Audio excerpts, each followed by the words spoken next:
Hello everyone, welcome back in my channel. This is Sachin Sirohi, and in this video I will discuss about the HTML, CSS and JavaScript most important questions which is very helpful for the examination point of view and the interview point of view. So interview और exam दोनों के point of view से आज की इस video में मैं HTML के वो बेस्ट क्वेश्चन निकाल के लेकर आया हूं जो आपको आपके कैरियर में बहुत ही हेल्प करने वाले हैं। और ये आफ्टर कंप्लीटिंग दिस वीडियो आप रियलाइज करोगे कि हाँ सर, आज हमने कुछ ऐसी चीजें इसमें डिस्कस करी हैं जिन चीजों पे हमारा अभी तक ध्यान नहीं गया। और अगर इस वीडियो को ही काफी आप कवर कर लेते हो तो आपका एग्जाम या आपका इंटरव्यू काफी हद तक मेंटेन हो जाता है इन तीन टॉपिक से related, HTML, CSS and the JavaScript. तो फर्स्टली होता है क्या है, अपनी वेबसाइट्स को बनाने के लिए हमें HTML की जरूरत होती है, एक स्ट्रक्चर बिल्डअप करने के लिए। स्टाइलिंग करने के लिए हमें CSS की जरूरत होती है और क्लाइंट साइड स्क्रिप्टिंग के लिए, क्लाइंट साइड वैलिडेशन के लिए हमें जावास्क्रिप्ट की यूज होता है। सो इनसे रिलेटेड कौन-कौन से ऐसे टॉपिक्स हैं या कौन-कौन सी ऐसी चीजें हैं जो हमारे लिए इंपॉर्टेंट रहने वाली है। वीडियो बहुत ही इंटरेस्टिंग है और बेहतरीन क्वेश्चन मैंने आज की इस वीडियो में आपके सामने लेकर आऊंगा। जो इस वीडियो में नए हैं चैनल को सब्सक्राइब कर लें ताकि उनको मेरे नए अपडेट्स मिलते रहें और वीडियो को लाइक करें। आगे बढ़ते हैं। व्हाट डज द एब्रिविएशन, सबसे पहले सिंपल क्वेश्चन ही मैं स्टार्ट करता हूं कि what does the abbreviation HTML stand for, कि HTML का एब्रिविएशन क्या है या HTML का जो फुल नेम है वो क्या है। तो इसका फुल नेम है आपका हाइपरटेक्स्ट मार्कअप लैंग्वेज, जिसको एक तरीके से एक आपका स्ट्रक्चर एक प्रोवाइड करता है हमारी वेबसाइट का, इसके जो अगर मैं कहूं फाउंडर कौन, टिम बर्नर ली। आगे बढ़ते हैं। How many size of headers are available in HTML by default. तो बाय डिफॉल्ट अगर मैं बात करूं तो HTML में कितने हेडर अवेलेबल होते हैं, तो टोटल हमारे पास 6 होते हैं, H1, H2, H3, H4, H5 और H6। तो सबसे बड़ा जो हेडिंग टैग होता है वो हमारा H1 होता है, फिर उससे छोटा टैग H2, फिर उससे छोटा, इस तरीके से छोटा छोटा टैग आपका होता चला जाता। नाउ नेक्स्ट, इन क्वेश्चन में आंसर तो मैं आपको बताऊंगा ही, साथ के साथ आपको उसका एक्सप्लेनेशन भी दूंगा और बहुत ही यूजफुल क्वेश्चन मैंने रखे हैं, बिगिनिंग टू एडवांस लेवल तक आज इसमें हम चलेंगे। तो what is the smallest header in HTML by default, कि HTML में सबसे स्मॉलेस्ट हेडर कौन सा है। तो सबसे बड़ा जो हेडर है वो आपका H1 है और सबसे छोटा जो हेडर है वो आपका H6 है। सो हेडर हमें पता होने चाहिए कितने तरह के होते हैं, हेडिंग को प्रोवाइड करते हैं और इनको आप कहीं पर भी इस्तेमाल कर सकते हो इन योर HTML। जैसे हम वेबसाइट को स्टार्ट करते हैं और वेबसाइट में डॉक टाइप लिखते हैं कि HTML उसका क्या स्ट्रक्चर, मैं अभी आप सारी चीजें डिस्कस करूंगा वन बाय वन, बने रहिएगा बस इस वीडियो में। फिर है what are the types of list available in HTML, कि HTML में कितने तरह की लिस्ट अवेलेबल होती हैं। पहला है ऑर्डर्ड लिस्ट और अनऑर्डर्ड लिस्ट। तो दो तरह की लिस्ट हमारी अवेलेबल होती हैं, ऑर्डर्ड और unordered. OL ordered list, UL unordered list. तो इस तरीके से हमारी ये अवेलेबल होती है हमारी HTML। Now how to create an ordered list in HTML, कि HTML में हम ऑर्डर्ड लिस्ट कैसे बना सकते हो। जब जस्ट मैंने बताया कि ऑर्डर्ड और unordered we have a two type of list in HTML। पहली है हमारी ऑर्डर्ड लिस्ट OL से, बाकी जो UL है वो आपका अनऑर्डर्ड होता है, और HERF हम जो हाइपरलिंक आगे बनाएंगे वहां पे इस्तेमाल करेंगे, और B होता है हमारा बोल्ड करने के लिए। तो यहाँ पे जो सही आंसर है वो आपका है OL ऑर्डर्ड लिस्ट, जो ग्रीन कलर का आ रहा है वो आपके सही answer. HTML file are saved by default with the extension, कि जब हम HTML की फाइल को सेव करते हैं तो HTML फाइल को सेव करते समय उसकी एक्सटेंशन क्या है? .html। और जो पुराना HTML एक्सटेंशन होता था उसमें करते थे हम .htm। तो .htm से हम वहां पर अपनी फाइल को सेव करते थे। Now next, we enclose HTML tag within. तो जो भी HTML का हम टैग इस्तेमाल करते हैं, सो वो आपका एक तरीके से इस ब्रैकेट्स में, जो हमारे जो ये ब्रैकेट्स हैं लेस देन और ग्रेटर देन वाले, इनमें हम यहाँ पर अपने HTML के कोड्स को प्रोवाइड करते हैं। और मेनली जो HTML के कोड्स होते हैं वो ज्यादातर पेयर्स में होते हैं, स्टार्टिंग टैग और एंडिंग टैग। तो 2 पेयर्स में हम उसका इस्तेमाल करते हैं। Now what is the effect of the B tag? तो बी टैग का क्या इफेक्ट है? It convert the text within it to bold font. मतलब हमारे टेक्स्ट को बोल्ड में कन्वर्ट करने का काम करता है बी टैग। प्लस इसी के सिमिलर एक टैग और होता है स्ट्रॉन्ग टैग। उसका भी काम यही है कि हमारे HTML कोड को बोल्ड में करना। Then it is use to write black coloured font नहीं, या it is use to change font size, ये भी नहीं। तो बी का मतलब है बोल्ड करना। जैसे आई का मतलब होता है इटैलिक करना, यू का मतलब होता है अंडरलाइन करना। ऐसे टैग हमारे अवेलेबल होते हैं। मैं आपको क्वेश्चन के आंसर तो बताऊंगा ही साथ के साथ, प्लस इनसे रिलेटेड और भी जो क्वेश्चंस बन सकते हैं वो भी मैं आपको इस वीडियो में एक्सप्लेन करूंगा। बहुत ही इंटरेस्टिंग, बहुत ही knowledgeable, beginning to advance level तक की आज की ये वीडियो आपकी रहने वाली है। Now which of the following is correct about HTML? HTML में इनमें से कौन सी चीज आपकी करेक्ट है? पहला है HTML यूजर डिफाइंड टैग, गलत। HTML uses tag defined within the language। तो जो HTML के जो टैग्स डिफाइन है वही हमें इस्तेमाल करने होते हैं। जैसे HTML है, बॉडी टैग है, हेड है, टाइटल है, तो वही टैग हमें इस्तेमाल करने होते हैं। यूजर डिफाइंड टैग यहां पर नहीं बनते।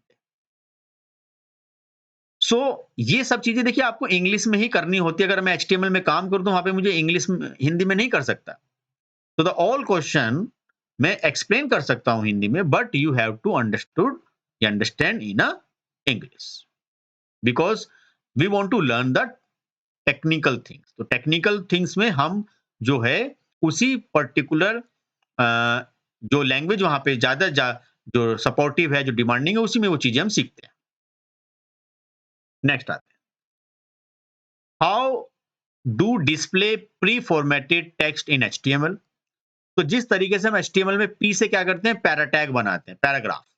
फिर पैराग्राफ लगा दिया, पैराग्राफ में जितनी भी आप लाइनें लिखोगे वो ऐसे ही आ जाती है। अगर मुझे उसको प्रॉपर मैनेज करना तो मैं BR टैग यूज करता हूं। BR का मतलब होता है न्यू लाइन के लिए, ब्रेक करने के लिए। तो मैं चाहता हूं जैसा मैंने लिखा है पैराग्राफ, बिल्कुल हूबहू वैसा ही मेरा जो मैटर है वो लिखा हुआ है, तो उसमें मैं यूज करता हूं pre tag, pre formatted text बोलते हैं इसको। HR होता है आपका हॉरिजॉन्टल रो के लिए। मैं क्वेश्चन सारे बताता चलूंगा आपको, और आंसर इसमें से एक होगा। पहला है आपका प्री टैग। अगर इससे रेलिवेंट कोई क्वेश्चन आता है तो मे बी आप उसको भी आसानी से क्रैक कर सकते हो।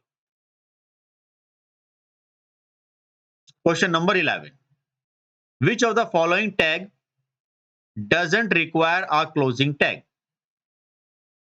सो ऐसा कौन सा टैग है जिसमें क्लोज करने की रिक्वायरमेंट नहीं होती? ज्यादातर देखा जाए तो HTML में सारे टैग स्टार्टिंग और एंडिंग पेयर्स में ही होते हैं।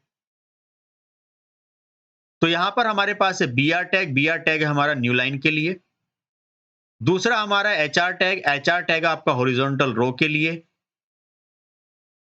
तो ये दोनों ही टैग ऐसे हैं जो कि आपका सिंगल टैग होते हैं, जो पेयर्स में नहीं होते। तो ये दोनों ही टैग जो हैं, आपको इनको क्लोज करने की कोई रिक्वायरमेंट आपको नहीं होती। आगे आते हैं। ये तो ज्यादातर देखा जाए तो टैग हमारे HTML में किस में होते हैं? पेयर्स में होते हैं। What is meant by an empty tag in HTML? तो HTML में एम्प्टी टैग का क्या मतलब है? जो टैग खाली है केवल, उसका मतलब क्या है? तो this is no such concept of an empty tag in HTML. Empty tag का तो कोई मतलब नहीं है, या फिर empty tag does not require any closing tag. एक ऐसा टैग जिसको क्लोज करने की रिक्वायरमेंट नहीं होती है, उसको हम एम्प्टी टैग यहां पर बोलते हैं। ये हमारा इसमें काम है।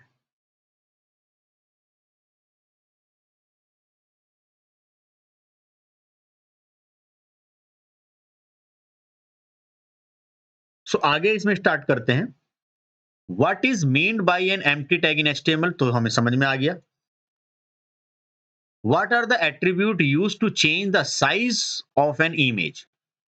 एक इमेज का साइज चेंज करने के लिए हमें किन एट्रीब्यूट्स की रिक्वायरमेंट होती है?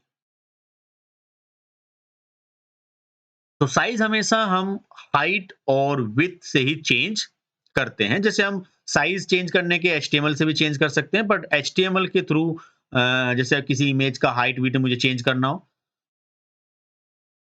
तो बिग और स्मॉल यूज नहीं होता, ना ही टॉप और बॉटम कुछ होता है। हमेशा एचटीएमएल में ध्यान रखना, या अगर सीएसएस के थ्रू भी आप ये सब सब चीजें करते हो, तो अभी मैं आगे आऊंगा कि सीएसएस क्या है, कौन कौन सी चीजें वहां पे। तो हमेशा विड्थ और हाइट ऑप्शनों का ही इस्तेमाल किया जाता है टू मैक्सिमाइज और मिनिमाइज और something to like change the size of the particular image. तो इमेज की बात हो रही है, तो इमेज में हाइट और विड्थ दी जाती है, और हाइट विड्थ हम पिक्सल में दे सकते हैं, ईएम में दे सकते हैं, परसेंट में दे सकते हैं। सो हमारे पास इंचेस में दे सकते हैं। बहुत सारे पैरामीटर्स हैं साइज को प्रोवाइड करने के। आगे आते हैं। Which attribute is used to provide a unique name to an HTML element. कि एचटीएमएल एलिमेंट में यूनिक नेम देने के लिए ऐसा कौन सा एलिमेंट है, एचटीएमएल एलिमेंट को यूनिक नाम देने के लिए ऐसा कौन सा एट्रीब्यूट है, तो वो होता है आईडी। तो आईडी के थ्रू हमेशा हम यूनिक नेम देते हैं। सीएसएस के अंदर काम में आएगा कि सर मेरे पास अगर 2 पैराग्राफ हैं या 2 से ज्यादा हैं, और मैं उन सभी पैराग्राफ पर अलग-अलग तरह की फॉर्मेटिंग करना चाहता हूं या अलग-अलग तरह की कलरिंग करना चाहता हूं, तो मैं अगर एक साथ उस पे काम करूंगा तो वो सिमेट्री में आएंगे, मतलब सेम आएंगे। तो उनको अलग-अलग करने के लिए मैं उनके अंदर आईडी लगा दूंगा, और आईडी का नेम अपने चॉइस के अकॉर्डिंग दे दूंगा। जबकि जो क्लास है, क्लास एक ग्रुप में काम करता है। एक आपने ग्रुप बना दिया, उसके अंदर 5-10 पैराग्राफ या कुछ अलग हेडिंग्स है, वो बहुत उन सभी का कलर आप एक जैसा रखना चाहते हो या कुछ और फॉर्मेटिंग करना चाहते हो, then you can use the class. Then type का इस्तेमाल आप कर सकते हो। टाइप हम आगे पढ़ेंगे। तो आईडी का इस्तेमाल होता है एक पर्टिकुलर यूनिक नेम देने के लिए, और क्लास का इस्तेमाल होता है ग्रुप्स के लिए। आगे मैं बताऊंगा आईडी कैसे कॉल करते हैं और क्लास को हम कैसे कॉल करते हैं। बने रहिएगा इसमें, बहुत ही इंटरेस्टिंग वीडियो है। So what is the main function of the HTML style attribute. तो एचटीएमएल स्टाइल एट्रीब्यूट का मेन फंक्शन क्या है? तो it is used to add styles to an HTML element. तो क्या एचटीएमएल एलिमेंट में कोई स्टाइल ऐड करना, या it is used to uniquely identify some specific style of some element, या बोथ ए एंड बी, या नन ऑफ द अबव। तो सही आंसर इसका होगा it is used to add style to an HTML element. कि HTML element जो हम add कर रहे हैं उसमें कोई फर्दर स्टाइल को ऐड करना। Now which of the following is the correct syntax for using the HTML style attribute? So HTML style attribute के अंदर या HTML स्टाइल में एट्रीब्यूट को यूज करने का करेक्ट सिंटेक्स क्या है, ये बहुत कम पता होता है। ज्यादातर हम HTML टैग ही लगाते हैं। तो पहले हम क्या करते हैं, टैग का नाम, और उसके अंदर मुझे स्टाइल है तो स्टाइल, और एक होगा प्रॉपर्टी, और एक होगी आपकी वैल्यू। ये है आपकी प्रॉपर्टी, और उसके सामने है आपकी वैल्यू। तो प्रॉपर्टी और वैल्यू, और ये लगेगा स्टाइल के अंदर। मैं अभी बात भी करूंगा आगे चल के कि स्टाइल कितनी तरह की होती है। इनलाइन स्टाइल है, इंटरनल है, या एक्सटर्नल है। तो ये हमारी एक इनलाइन सीएसएस होती है। सीएसएस का मतलब क्या है, क्या फुल फॉर्म है, वो सारी चीजें हम डिस्कस करेंगे। तो फिलहाल अभी बात कर रहे हैं HTML टैग के अंदर जो स्टाइल हम प्रोवाइड करते हैं उसमें क्या है, स्टाइल है, प्रॉपर्टी है और वैल्यू है। Now which HTML element is used to define description data? ऐसा कौन सा HTML है जो कि एक डिफाइन डेस्क्रिप्शन डेटा को डिफाइन करता है? तो DD, सिंपल सा आंसर DD। DL होता है डेस्क्रिप्शन लैंग्वेज।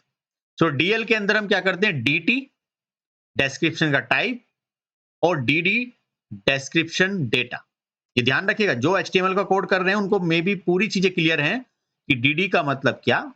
DD होता है DL के अंदर डेस्क्रिप्शन लैंग्वेज। तो उसमें क्या था, जैसे एक हेडिंग लिखी, फिर उसके अंदर एक पैराग्राफ, फिर एक छोटी सी हेडिंग साइड में, फिर एक पैराग्राफ, इस तरीके से एक बढ़िया कंटेंट लिखा जाता है। OL हमें पता ही है, ऑर्डर लिस्ट, और LI का मतलब है उस लिस्ट के अंदर जो आइटम्स हम ऐड करते हैं वो LI में करते हैं, दैट मीन्स लिस्ट। तो ये हमारा हुआ डेस्क्रिप्शन डेटा। हम किसको, तो एक ही क्वेश्चन से कम 4 क्वेश्चन आपके सोल्व हो जाएंगे। यही आज की इस वीडियो का एडवांटेज है। जो भी एग्जाम है, जो भी इंटरव्यू है, उसके पॉइंट ऑफ व्यू से बहुत ही इंपॉर्टेंट वीडियो आपकी ये रहेंगे। आगे बढ़ते हैं।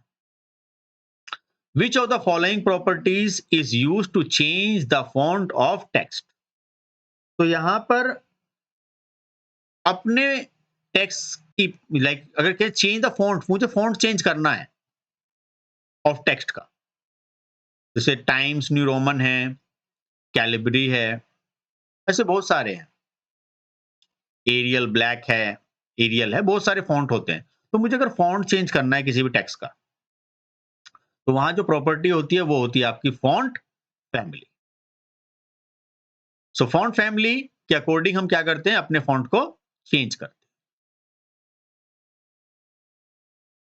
How are quotation defined in HTML? तो HTML के अंदर कोटेशन कैसे डिफाइन कर, देखिए आपका प्री टैग, प्री मतलब प्री फॉर्मेटेड, और आपका ये जो हमने पढ़ा अभी DL DT और DD, और एक आपका black quotes, sorry block quotes. So block quotes के अंदर हमें कोई अगर पर्टिकुलर कोटेशन देनी है, एक नंबर, एक पैराग्राफ प्रोवाइड करना है, तो वो हम इसमें यहां पर प्रोवाइड कर सकते हैं। नाउ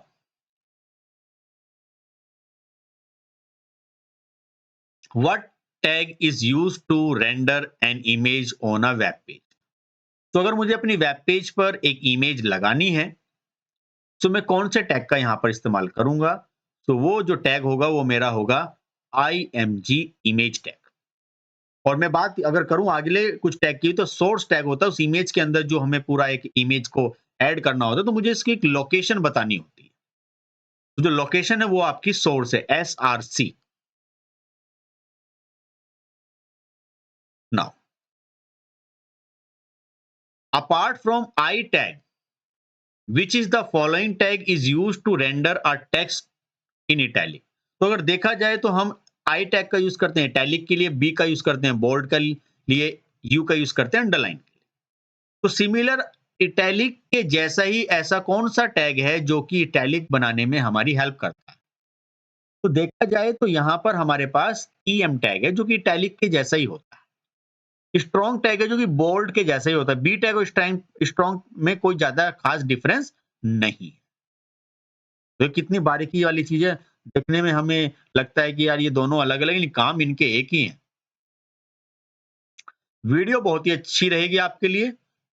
कमेंट सेक्शन में जरूर बताइएगा, लाइक करिएगा कि किस तरीके से आपके लिए सारी चीजें बिल्कुल बिगिनिंग टू एडवांस लेवल तक आज इसको हम लेके चलेंगे। और इन तीन ही चीजों को डिस्कस कर रहे हैं इसमें हम, जो कि एग्जाम में आपका बहुत हेल्प करने के लिए और इंटरव्यू के पॉइंट से। Now what is the correct syntax to write an HTML comment? So HTML में कमेंट लिखने का सही तरीका क्या है? देखिए सब जगह अलग अलग। HTML में हम कमेंट लिखते हैं ब्रैकेट, जो हमारा ये जो लेस देन वाला ब्रैकेट है, एक्सक्लेमेटरी साइन, और 2 बार हाइफन लगाते हैं स्टार्टिंग और एंडिंग। जबकि जो सेकंड वाला जो है ये सिंगल कमेंट होता है, जैसे CSS वगैरह में हम लगाते हैं। CSS में सिंगल कमेंट ऐसे ही लगेगा। हैश जो है वो यहां नहीं लगता, देखिए हैश पाइथन वगैरह में चलता है। और ये जो नीचे कमेंट है ये आपका होता है मल्टी लाइन कमेंट, जो हम CSS में इस्तेमाल करेंगे। आगे भी देखेंगे कौन सा मल्टी लाइन है, कौन सा सिंगल लाइन। तो फिलहाल अभी HTML के पॉइंट ऑफ व्यू से HTML में जो हम कमेंट बनाते हैं वो पहला ही ऑप्शन आपका सही रहेगा। Question number 23, colours are defined in HTML using, कि HTML में कलर डिफाइन करने का सही तरीका कौन सा है? तो RGB, रेड, ग्रीन, ब्लू, ये भी एक सही तरीका है, या HEX वैल्यू, ये भी एक सही तरीका है, या RGBA वैल्यूज, ये भी एक आपका सही तरीका है इसमें आपके कलर्स को डिफाइन करने का HTML। आगे बढ़ते हैं। विच प्रॉपर्टी, ऐसी कौन सी प्रॉपर्टी है is use to set colour in HTML? तो HTML में कलर सेट कर, तो कलर ही है सिंपल सा। कोई कलर सेट करना तो कलर, बैकग्राउंड कलर एक अलग होता है, बात हो रही है कलर प्रॉपर्टीज। फॉन्ट कलर एक अलग होता है, टेक्स्ट कलर एक अलग होता है, ये CSS के हिसाब से अलग, CSS में बैकग्राउंड कलर और कलर है। तो यहाँ का सही आंसर ये है कि ये बहुत बारीकी है कि आपको कलर चेंज करना है HTML का। मैं बात कर रहा हूँ HTML, तो वहां पर आपके सामने कलर प्रॉपर्टी थी। What are the types of unordered list in HTML? कि HTML में अनऑर्डर्ड लिस्ट का टाइप कौन कौन से हैं, जिसको हम UL बोल रहे हैं। तो यहां पर सही आंसर होगा सर्कल, स्क्वायर और डिस्क। ट्रायंगल स्क्वायर कुछ नहीं होता, ट्रायंगल सर्कल डिस्क नहीं होता, सर्कल होता है या तो, या स्क्वायर में जो हम बुलेट्स बनाते हैं जैसे वर्ड में भी होती हैं, या डिस्क। तो ये सारा इस्तेमाल हम करते हैं HTML में अनऑर्डर्ड लिस्ट को बनाने के लिए। Question number 26, Which property is used to set border color in HTML? तो HTML में ऐसी कौन सी प्रॉपर्टी है जिसके थ्रू हम यहाँ पर बॉर्डर सेट करते हैं? बॉर्डर कलर, तो बॉर्डर ही है, बॉर्डर में जाकर आप ये सारी प्रॉपर्टी सेट आसानी से कर सकते हैं। नाउ कुछ क्वेश्चन देखने में सेम से लगेंगे, लिटिल बिट उसमें डिफरेंस होगा आपका। Which of the following thing are necessary to create an HTML page? कि HTML पेज को क्रिएट करते समय ऐसी कौन सी चीजें हैं जो आपके लिए नेसेसरी? एक टेक्स्ट एडिटर की जरूरत है जो टेक्स्ट को एडिट कर सके, जैसे कुछ आईडी हमारे पास होती हैं, जैसे VS कोड है, नोटपैड प्लस प्लस है, सबलाइम टेक्स्ट है, ऐसी बहुत सारी आईडीज अवेलेबल है जिसके थ्रू हम HTML की कोडिंग कर सकते हैं। और एक वेब ब्राउजर की जरूरत है, जो हमने जो वेब पेज बनाया है वो हमारा वेब ब्राउजर पर रन हो जाए। Now which of the following tag is used to indicate the page's start and end points? तो ऐसे कौन से टैग हैं जो हमारे पेजेस को स्टार्ट करते हैं और एंड करते हैं? तो पहला हुआ बॉडी या HTML। तो मैं सबसे पहले कहूंगा कि सबसे पहला जो HTML का जो सबसे रूट एलिमेंट होता है वो आपका HTML टैग है, और बाकी सब उसके अंदर ही होते हैं। तो सबसे बड़ा टैग HTML कंटेनर,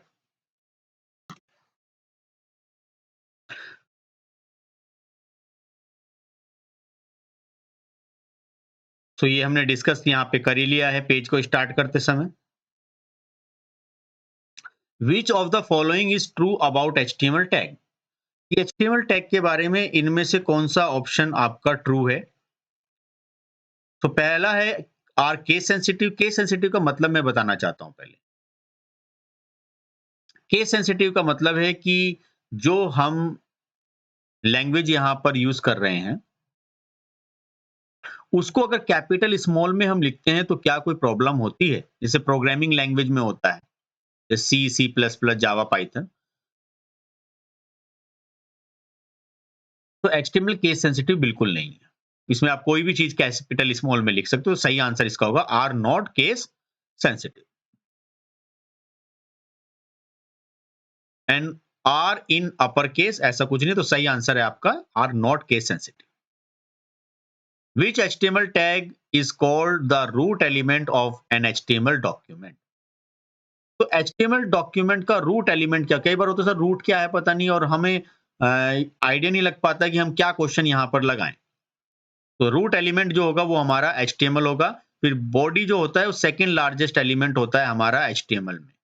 टाइटल हमें पता है जो हम हेड सेक्शन में लगाते हैं और हेड का भी हमें पता है। हेड जो होता है वो सबसे एक तरीके टॉप होता है। टॉप के जो एरिया जो इनविजिबल एरिया होता है वो हमारे HTML का वो हमारा एक तरीके से हेड होता है। और बॉडी टैग जो हमारा होता है वो विजिबल होता है। How is black colour represented in term of RGB value? जो हम कलर्स यहाँ पे सेट करते हैं तो देखिए जो रेड ग्रीन ब्लू है ना वो 255 255 255 ये हम सीरीज रखते हैं। तो अगर 000 रख दिया तो वो आपका एक तरीके से यहाँ पर ब्लैक कलर बन जाएगा। The full form of CSS is, कि CSS की फुल फॉर्म क्या है? इसको बोलते हैं कास्केड स्टाइल शीट। तो CSS को हम कास्केड मतलब स्टाइल शीट बोलते हैं जो कि एक स्टाइलिंग का काम करती है हमारी वेबसाइट। आगे बढ़ते हैं। How can we change the background colour of an element?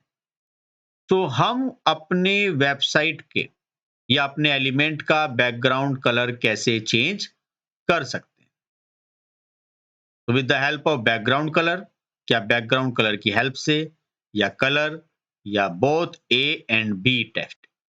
तो यहां पर सही आंसर होगा बैकग्राउंड कलर। एक प्रॉपर्टी होती है सर मुझे अपनी बॉडी का जो पूरी बॉडी होती है उसका बैकग्राउंड कलर चेंज करना है, या मुझे एक पैराग्राफ का कलर चेंज करना है। एक डिव टैग एक कंटेनर होता है जो कि एक ब्लॉक्स में काम करता है। एक स्पैन टैग भी होता है। तो कहीं ना कहीं इन सभी चीजों का बैकग्राउंड मुझे अगर चेंज करना है with the help of CSS, so I can use the background colour property.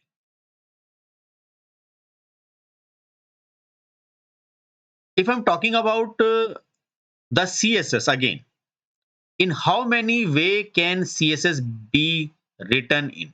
कितने तरीके से CSS को लिखा जा सकता है? ये क्वेश्चन ऐसे आज पूछा जा सकता है। तो 3 तरीके से लिखा जा सकता है और वो 3 कौन-कौन से तरीके हैं मैं अभी ओरली बता देता हूँ, अभी आगे उससे रिलेटेड कुछ क्वेश्चन भी आएँगे। पहला है आपका इनलाइन, दूसरा है आपका इंटरनल और तीसरा है आपका एक्सटर्नल।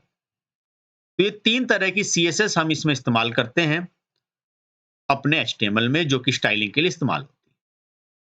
और इनलाइन CSS की प्रायोरिटी सबसे ज़्यादा होती है। प्रायोरिटी का मतलब अगर कोई काम आपने इनलाइन से भी कर रखा है, इंटरनल से भी कर रखा है और एक्सटर्नल से, तो सबसे पहले वो आपका इनलाइन वाला काम चलेगा। उसके बाद अगर वो नहीं है तो वो इंटरनल में देखेगा। अगर वो काम इंटरनल में नहीं है तो फिर वो उसको एक्सटर्नल में देखेगा। Now the CSS inside HTML element used alongside style attributes is called। इस अगर मैं बात करूं CSS की, तो CSS के अंदर जो स्टाइल एट्रीब्यूट है उसको किस तरीके से कॉल किया जा सकता है? तो अगर मैं एक एलिमेंट की बात करूं तो वहां पर क्या है आपका एक इनलाइन CSS है।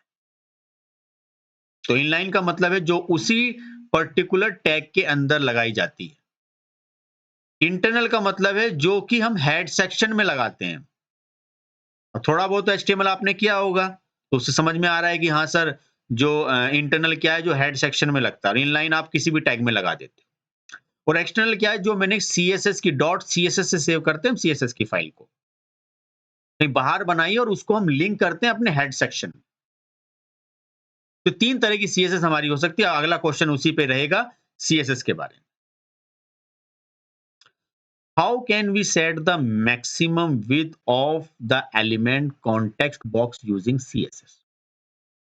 तो CSS के अंदर ऐसी कौन सी प्रॉपर्टी है जिसके थ्रू हम मैक्सिमम विड्थ जो चौड़ाई होती है किसी भी टैग की वो हम यहां पर सेट कर सकते हैं? तो उसका सही आंसर होगा maximum width property. So maximum width property की हेल्प से हम वो चीजें यहां पर सेट कर सकते हैं। दूसरा तरीका यहां पर क्या है? Which CSS property is use to specify different border style. आपको अगर CSS में, जैसे अगर आप फॉर एग्जांपल एक div टैग लिया, एक इमेज ली है, उस इमेज में आपको जो है एक तरीके से लेफ्ट, राइट, टॉप, बॉटम चारों का बॉर्डर की जो शेप्स है, स्टाइल है, वो अगर अलग-अलग आपको करना है, तो उस केसेस में आपके लिए कौन सी प्रॉपर्टी यूज होगी हमारे CSS में? तो वो आंसर है आपका border style. Next question, which of the following tag is used to add a row to a table in HTML?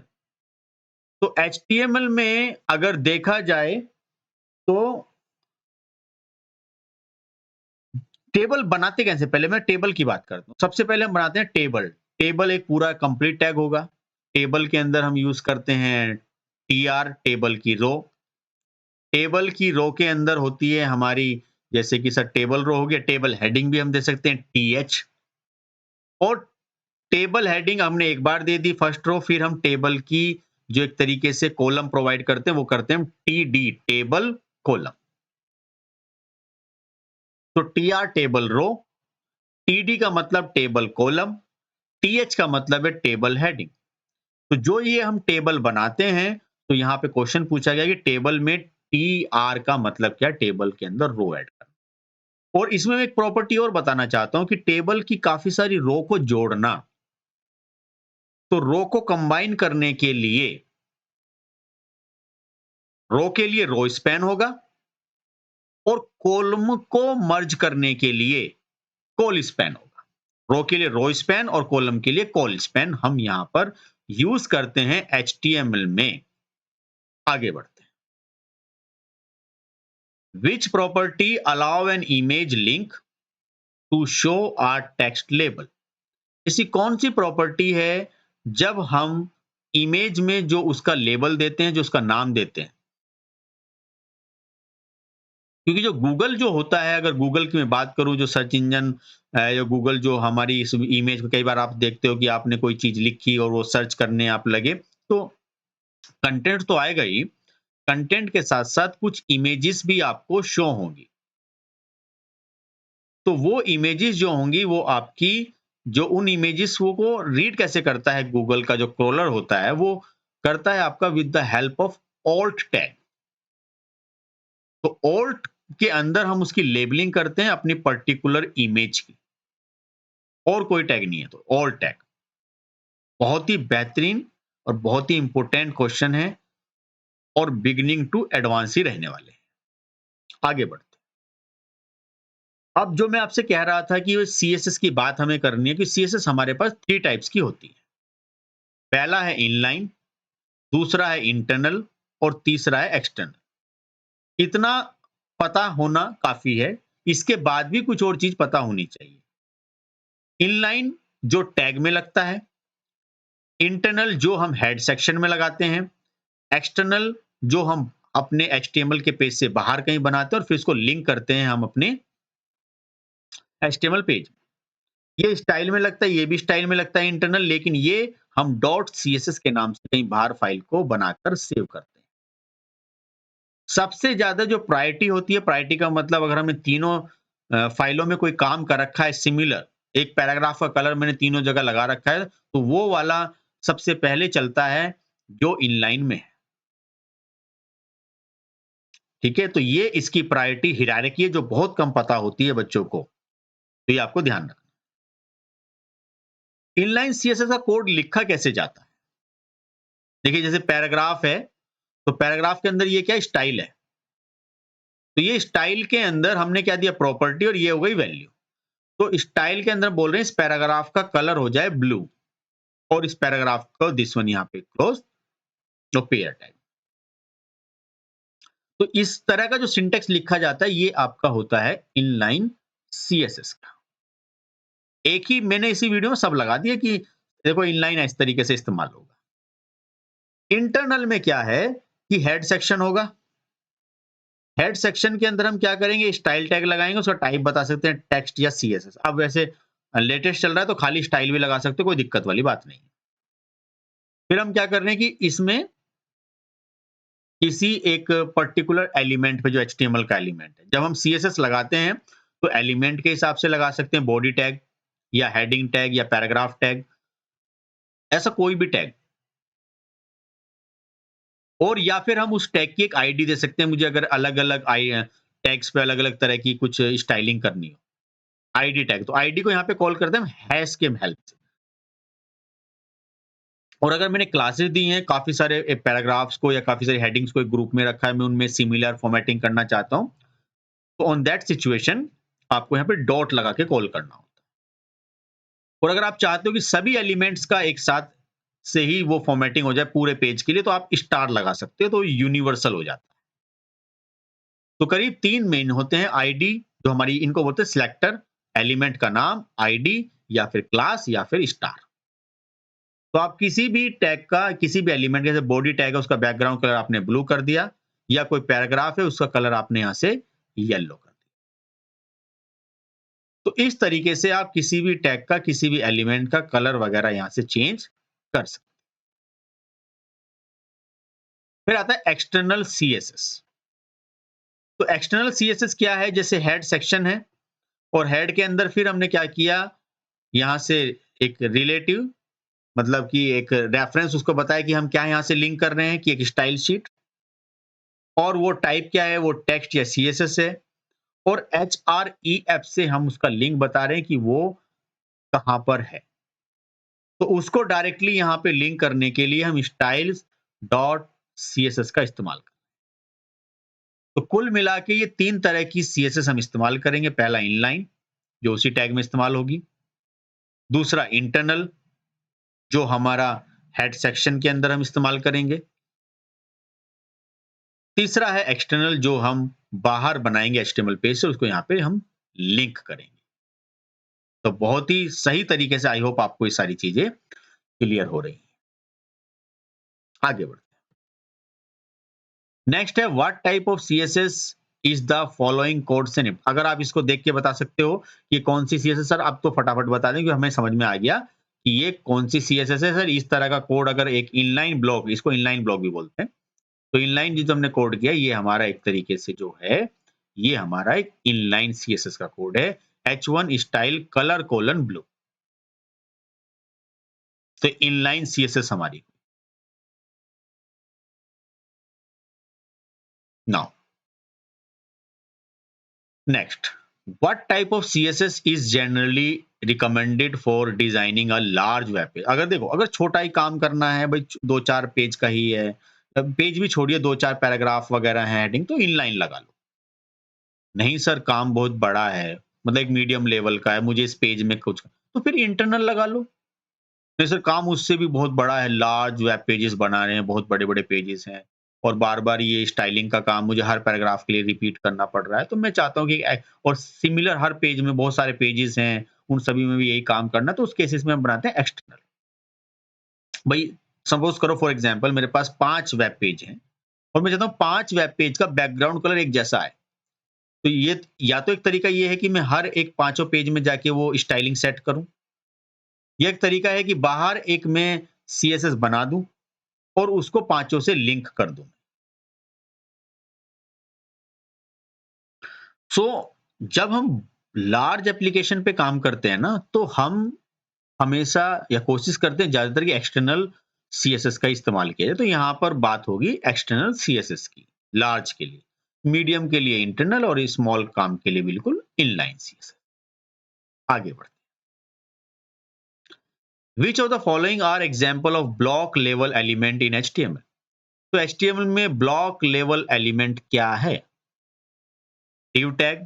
तो डिव ये कंटेनर टैग है, ब्लॉक लेवल कंटेनर है। पैराग्राफ भी एक एक तरीके से, पैराग्राफ के अंदर भी हम कुछ मैटर लिखते हैं, और हेडिंग टैग भी है, हेडिंग टैग भी एक तरीके से हेडिंग हम उसमें डालते हैं। तो सारे के सारे ब्लॉक लेवल एलिमेंट ही आपके हैं यहाँ। आगे बढ़ते, which tag is use to declare internal CSS. तो इंटरनल सीएसएस अभी मैंने आपके सामने बात करी है कि सीएसएस 3 तरह की हैं। कोई सा भी क्वेश्चन पूछ ले एग्जाम में, अब आपको कंफ्यूज नहीं होना कि sir inline, internal external. Inline की प्रायोरिटी पहली ज्यादा, इंटरनल की थोड़ी उससे कम और एक्सटर्नल की उससे कम। तो जो हम इंटरनल सीएसएस बनाते हैं उसको स्टाइल टैग में लिखते हैं, ना कि इस लिंक में। आगे मैं इस्तेमाल करूंगा स्क्रिप्ट टैग कहाँ यूज करते हैं जावास्क्रिप्ट वगैरह के लिए।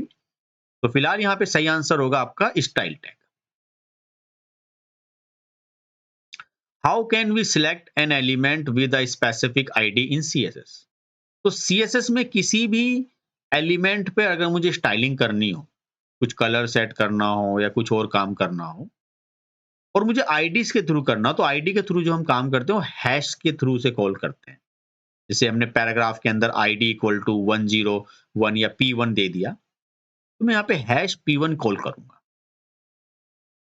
डॉट का इस्तेमाल करूंगा मैं क्लास के लिए, अभी मैं आगे आऊंगा। अगर मैं क्लास अपने HTML में लगाई है तो वहां पे मैं डॉट का इस्तेमाल, बाकी और कोई ऑप्शन HTML का है ही नहीं। आगे बढ़ते, how can we select an element with a specific class in CSS? तो अगर सीएसएस कोई स्पेसिफिक क्लास कॉल करना हो तो डॉट का इस्तेमाल करें। एक बार फिर देख लीजिए, ये है आईडी के लिए, हैश किस लिए होता है आईडी के लिए, और डॉट किस लिए होता है आपका क्लास के लिए, क्लास को कॉल करने। आ गया, how can we write comments in CSS? CSS में हम कमेंट कैसे लिख सकते हैं? आपको मैंने बताया एचटीएमएल में कमेंट लिखने का तरीका था, क्या था वो आपका लेस देन ग्रेटर देन वाला सिंबल और एक्सक्लेमेटरी साइन और 2 बार हाइफन। यहां पर कमेंट लिखने का सिंपल जो है आपका सीएसएस में वो ये है, स्लैश स्टार फिर स्लैश, फिर नीचे जो है वो आपका एक तरीके से सिंगल लाइन कमेंट है, हैश यहां पे यूज नहीं होता। तो सीएसएस में सही तरीका आपका फर्स्ट ऑप्शन। आगे बढ़ते, what is the correct syntax for referring an external CSS? External CSS को कॉल करने का करेक्ट सिंटेक्स क्या है? मैंने एक अभी पहले छोटा सा आपको वो बताया था, एक पेज जिसमें आपको बताया था किस तरीके से कॉल करते हैं। तो यहां पर भी है कि लिंक रेल स्टाइल शीट, मतलब क्या जोड़ रहे हैं हम यहाँ पे एक स्टाइल शीट को। टाइप क्या है उसका, टेक्स्ट या सीएसएस, और href उसका क्या है, जो उसका रेफरेंस है वो क्या, स्टाइल डॉट सीएसएस। देन आगे इसमें हम बढ़ते हैं। तो इस तरीके से आप एक्सटर्नल सीएसएस को अपने वेब पेजेस में यहां पर लिंक कर सकते हैं। Which of the following is the correct way to select all h1 headers in a div element? तो अगर मुझे बात करनी है कि div के अंदर एक h1 एक हेडिंग है या एक एलिमेंट है, मुझे उसको कॉल करना है सीएसएस में, या मुझे कुछ फर्दर उस पर फॉर्मेटिंग करनी है, कुछ कलरिंग करनी है, तो मैं उसे कॉल कैसे करूंगा? How we can call them? जब हम किसी कंटेनर के अंदर फर्दर कोई एलिमेंट होता है उसको कॉल हम करते हैं, तो हम पहले उस टैग का नाम देते हैं div, फिर उसके अंदर एक टैग होता है h1, तब उसको हम कॉल करते हैं। स्पेस देते हैं, यहाँ पे ध्यान रखना ये स्पेस है div, यहाँ ये वाला ऑप्शन गलत है, इसने इसे यूज नहीं करते। तो div स्पेस h1, इस तरीके से हम यहाँ पे इस्तेमाल करते, कॉल करते हैं। Which of the following CSS property specify the type of list item mark? ऐसी कौन सी सीएसएस की प्रॉपर्टी है जो लिस्ट के टाइप बता, जैसे वो सर्कल है, स्क्वायर है, डिस्क है, ऐसे बहुत सारे हैं जो सीएसएस के टाइप को बताते हैं। तो जो सीएसएस के टाइप को बताते हैं, सॉरी वो जो लिस्ट जो होती है ऑर्डर्ड या अनऑर्डर्ड लिस्ट, तो उसको सीएसएस में किस तरीके से डिफाइन किया जा सकता है, उसके लिए कौन सी प्रॉपर्टी है, वो है हमारी लिस्ट स्टाइल टाइप प्रॉपर्टी, जो कि हम यहां पर इस्तेमाल करते हैं। आगे इसमें जिसके थ्रू हम काफी काम कर सकते हैं। यूएल ओएल तो वो दरअसल लिस्ट होती है, लिस्ट के टाइप में जो हमने अभी प्रीवियस डिस्कस भी करे। Which HTML tag is used to set up a JavaScript like client side scripting language? तो जो जावा स्क्रिप्ट है एक्चुअली वो क्लाइंट साइड स्क्रिप्टिंग लैंग्वेज है,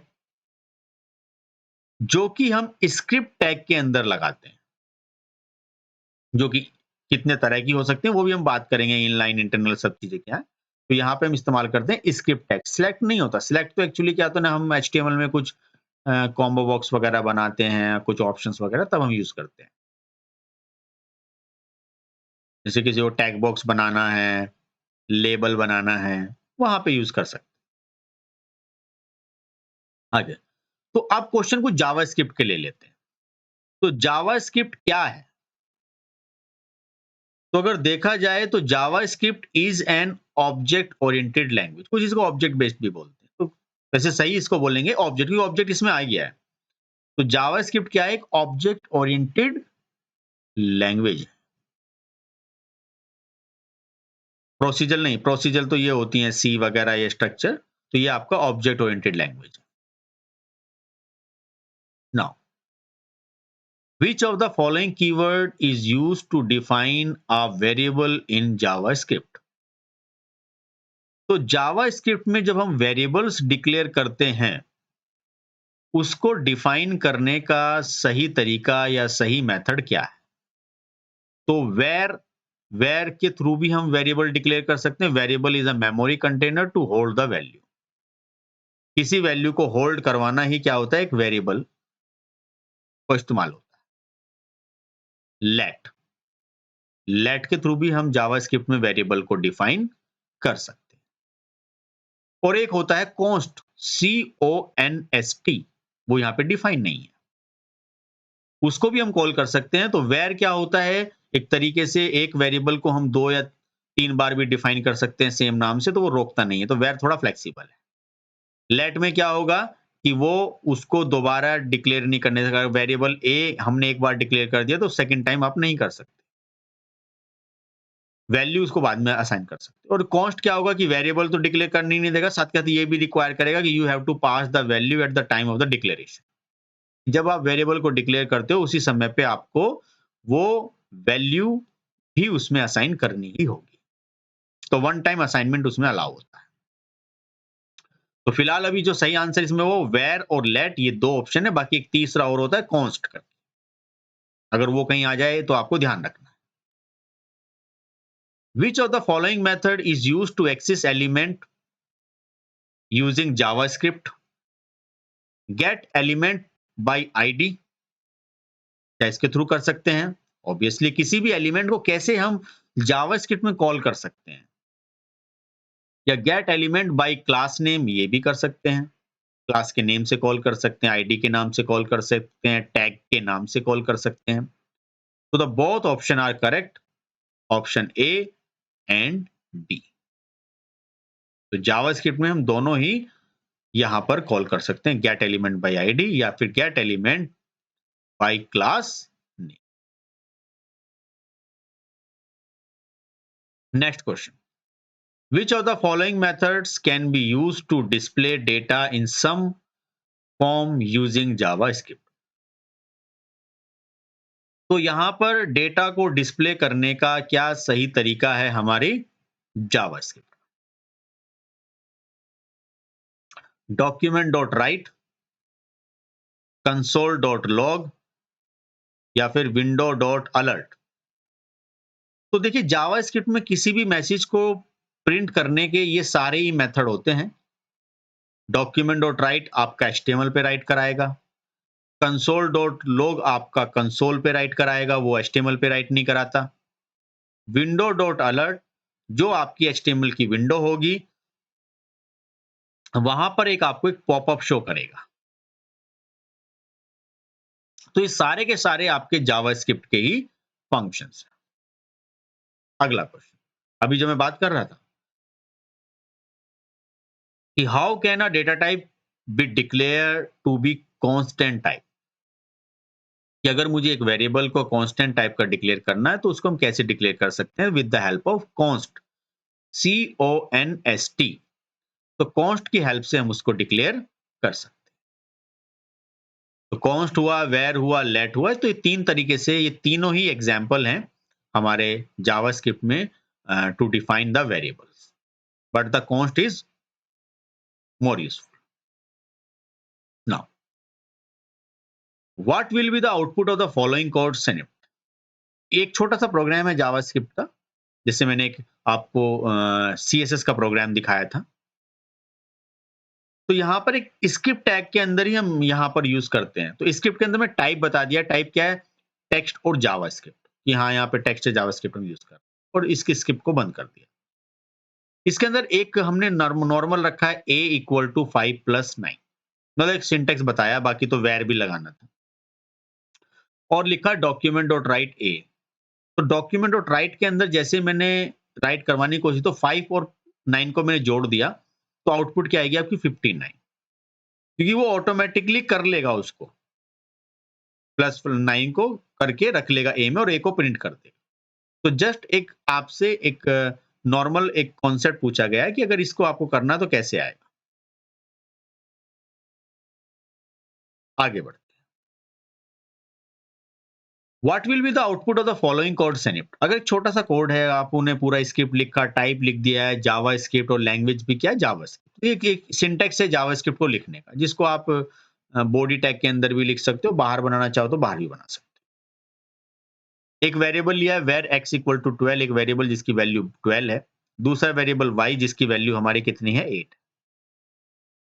इवैल एक फंक्शन होता है जावास्क्रिप्ट में, जो कि हमारी स्ट्रिंग को इवैल्यूएट करने के लिए इस्तेमाल किया जाता है। तो x और y को मैंने ऐड कर दिया, जोड़ दिया।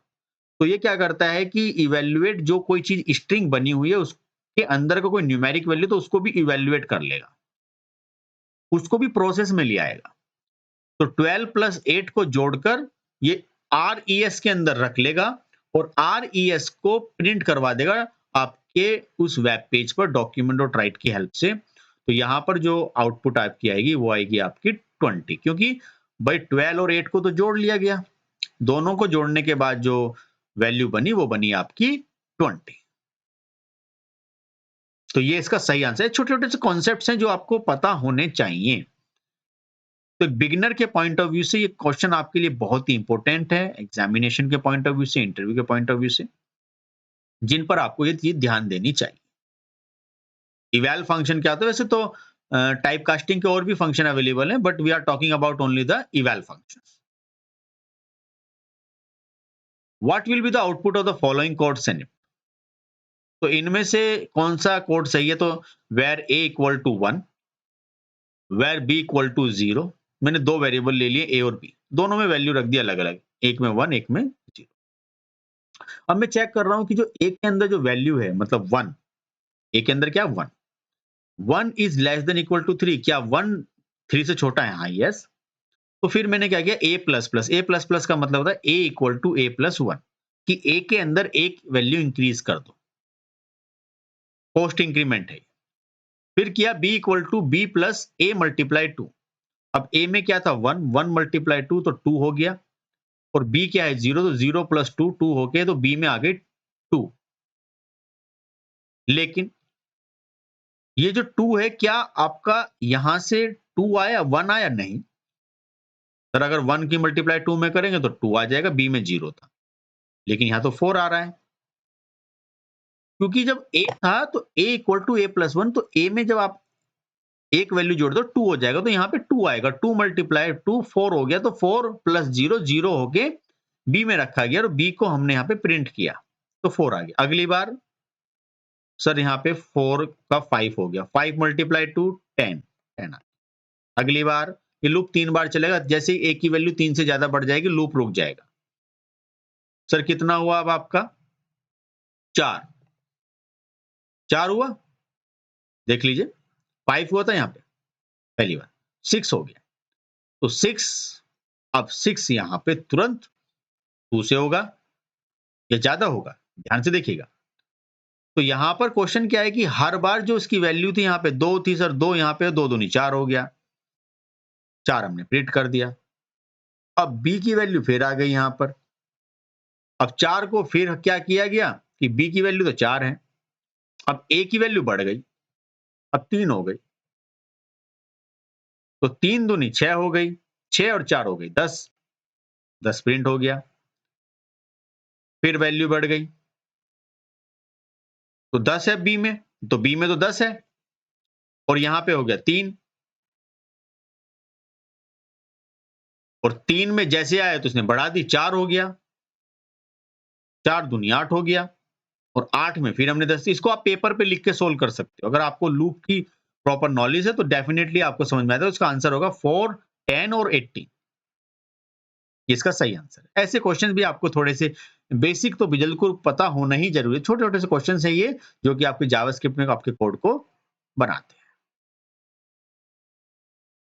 अब एक काफी अच्छा इंटरेस्टिंग क्वेश्चन इसी से रिलेटेड है कि मेरे पास फिर एक क्वेश्चन है कि what is the result of the following code snippet where x equal to 5। एक x है जिसकी वैल्यू 5 है, वेयर y इक्वल टू जिसकी वैल्यू 10 है। तो दो वेरिएबल मेरे पास हैं, x और y को मैंने जोड़ा और रिजल्ट एक वेरिएबल उसमें रख लिया और मैं यहां पर इसको प्रिंट कर रहा हूं कंसोल डॉट लॉग की हेल्प से। तो आउटपुट क्या आएगी? आउटपुट ध्यान से देख लीजिए सर, यहाँ पे आपकी आ रही है 510 क्योंकि इसने जोड़ा नहीं, 15 नहीं किया क्योंकि हम x और y को कर रहे हैं यहाँ पे। जबकि यहाँ पर जो था इवेल लग गया x और y में, तो इवेल ने क्या किया? उसको इवेल्युएट करके 20 बना दिया। और यहां पर क्या हुआ? एक तरीके से ए में फिर 5 और 9 था, यहां पे क्या हुआ कि सर आपने दो वेरिएबल डिक्लेयर किए तो ये 510 आपको आउटपुट दे, क्योंकि वो एक स्ट्रिंग बन जाती है और स्ट्रिंग को जब आप जोड़ोगे तो उस पर अरिथमेटिक काम नहीं होगा। या तो आपको टाइप कास्टिंग करनी पड़ेगी या फिर आपको इवैल करना पड़ेगा। बहुत ही बढ़िया important question. In JavaScript single line comment, देखिए अगर मैं बात करूं सीएसएस की तो सीएसएस में हमने कमेंट लगाना सीखा, एक सिंगल स्लैश फॉरवर्ड वाला, फिर स्टार, फिर एक स्टार, फिर सिंगल। एचटीएमएल में हमने कमेंट लगाना सीखा जो आपका लेस देन ग्रेटर देन वाला सिंबल है, एक्सक्लेमेटरी साइन और हाइफन है। जबकि अगर if I am talking about in JavaScript तो जावास्क्रिप्ट में जो बात होती है वो होती है आपकी सिंगल लाइन कमेंट हम यूज करते हैं, ऐसा डबल स्लैश वाला। आगे बढ़ते, which of the following are closure in JavaScript. तो जावा स्क्रिप्ट में ये सारे क्या जावास्क्रिप्ट के ही क्लोज्योर हैं, उसी के फंक्शंस हैं, उसी के काम हैं। हाँ, वेरिएबल भी उसमें होते हैं जावास्क्रिप्ट में, फंक्शंस भी होते हैं, फंक्शन जो हम बनाते हैं, और ऑब्जेक्ट्स भी होते हैं। तो सारे के सारे जो क्वेश्चंस हैं, ये सारे के सारे टॉपिक्स आपके बिल्कुल सही हैं। तो ये तीनों चीजें हमारी जावास्क्रिप्ट में होती हैं। आई होप आपको बहुत ही समझ में आ रही होंगी चीजें।